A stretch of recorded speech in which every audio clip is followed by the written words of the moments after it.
गांव के पास एक खंडर हवेली थी। लोग कहते थे वहां कोई ना जाए क्योंकि उस हवेली में कोई इंसान नहीं बल्कि एक यक्षिणी का बसेरा था।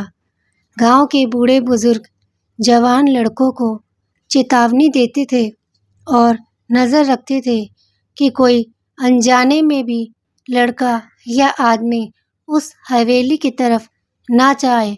मगर न जाने क्यों गांव का ही एक 18 साल का जवान लड़का अरविंद युवक उस हवेली की ओर खींचा चला जा रहा था, जैसे कोई उसे बुला रहा हो। उसे खास तौर पर हंसने की आवाज़ें और कोई दूर से उसे देखकर मुस्कुराती हुई लड़की नजर आती थी। वह उस हवेली के पास जाते जाते गायब हो जाती थी। अरविंद को थोड़ा सा अंदाज़ा था कि वो लड़की कौन है, लेकिन उसकी खूबसूरती से अरविंद इस तरह से आकर्षित था मानो जैसे उसके आगे वो कुछ सोच ही नहीं पा रहा है। एक बार गांव के पुजारी से अरविंद ने बात करी। पुजारी ने अरविंद को सख्त चेतावनी देते हुए कहा, वो सिर्फ तुम्हें नजर आ रही है क्योंकि वो तुम्हें अपना शिकार बनाना चाहती है और तुमसे पहले न जाने गांव के कितने जवान लोग उसका शिकार बने हैं। मैं तुम्हें अंतिम और आखिरी चेतावनी दे रहा हूँ। अरविंद पंडित की चेतावनी को समझकर उस तरफ देखता तक नहीं था। हालांकि रास्ते में उसे कई बार वो यक्षिणी मिली और वो उससे बात करते हुए या बात करने का बहाना ढूंढते हुए उसके पास आकर खड़ी तक हो जाती और उससे कहती, अरविंद तुम मुझसे शादी कर लो, मैं तुम्हें गड़ा हुआ खजाना दूंगी। ये बात सुनकर अरविंद शॉक्ड स्तब्ध रह गया क्योंकि उसे ये उम्मीद नहीं थी कि वो यक्षिणी उसके इतने पास आ सकती है। यक्षिणी उसे देखकर कहती है, अगर मेरा इरादा तुम्हें मारने का होता या तुम्हें नुकसान पहुंचाने का होता तो वह मैं कब का कर चुकी होती। रही बात शादी की तो मैं तुम्हारा इंतज़ार करूंगी और तुम्हें गड़ा हुआ खजाना भी दूंगी, तुम्हारी गरीबी तक दूर कर दूंगी।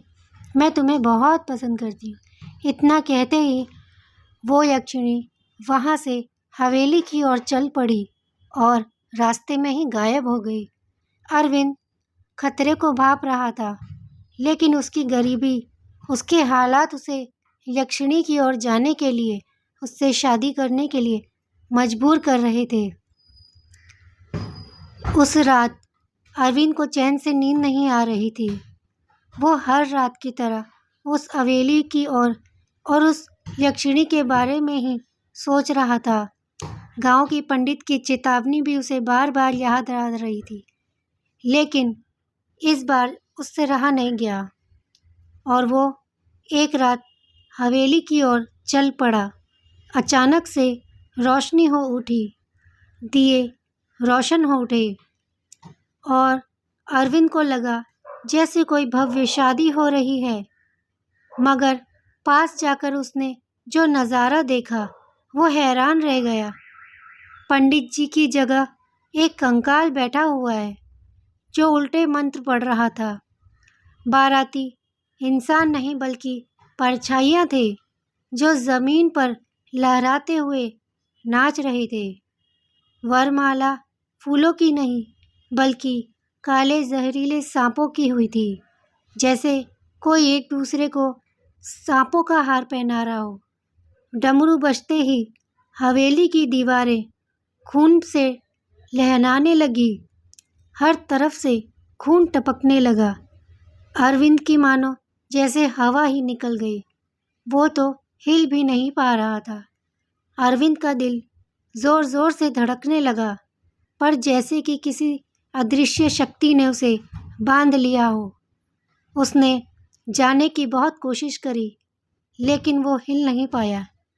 अचानक से उसे वही यक्षिणी दुल्हन का जोड़ा पहने, हाथों में सांपों की वरमाला लिए अरविंद की तरफ बढ़ रही थी। अरविंद भागने की, चीखने चिल्लाने की कोशिश में लगा हुआ था। पर जैसे ही अरविंद डर से कांप रहा था, वो यक्षिणी मुस्कुराई और उसने मुस्कुराते हुए अरविंद का हाथ पकड़ा। उसके हाथ का स्पर्श होते ही अरविंद को लगा जैसे उसने ठंडी बर्फ को हाथ में ले लिया हो। तभी अरविंद की नज़र उस यक्षिणी के नाखूनों पे पड़ी।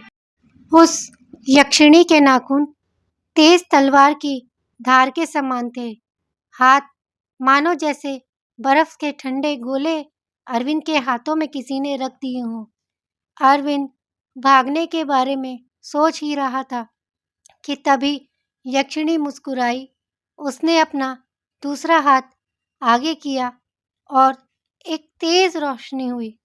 उस रोशनी में अरविंद को नजर आया एक सोने का मटका, जिसके अंदर कई सारे सोने के सिक्के रखे थे। यक्षिणी ने अरविंद की तरफ वो मटका आगे बढ़ाते हुए कहा, मैंने तुमसे कहा था तुम मुझसे शादी करोगे तो मैं तुम्हें अमीर बना दूंगी। अब वो सोने का मटका देखते ही अरविंद का डर दूर हो गया, क्योंकि अरविंद के आगे उसकी आंखों में लालच, अमीर बनने का शौक समा गया। अब तो अरविंद ने भी सांपों से की माला यक्षिणी के गले में डाल दी। अचानक से संगीत, रोशनी, बाराती झूम उठे और अरविंद भी खुशी-खुशी 7 फेरे लेने लगा।